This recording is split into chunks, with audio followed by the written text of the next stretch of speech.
Assalamualaikum warahmatullahi wabarakatuh.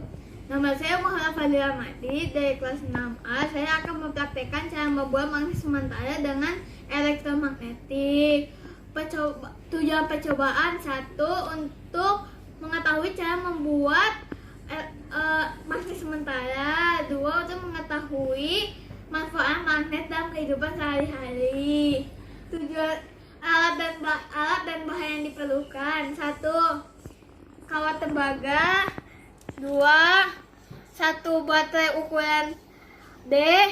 3. 1 paku besar.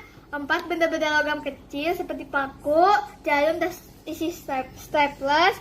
Dan 5. Tang. Cara membuatnya: 1. Siapkan kabel tembaga 25 cm. Lalu potong. Lalu lilitkan pada paku.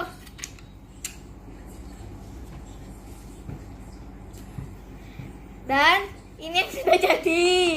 Lalu hubungkan paku bagian atas ke kutub bagian positif dan yang bagian bawah ke kutub negatif. Lalu tekankan kepada benda logam-logam kecil. Lalu yang terjadi adalah logam-logam kecilnya akan terangkat.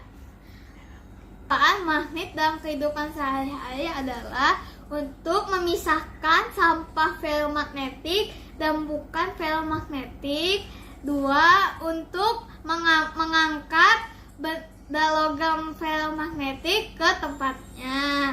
Sekian dari saya praktek membuat magnet sementara dengan elektromagnetik. Wassalamualaikum warahmatullahi wabarakatuh.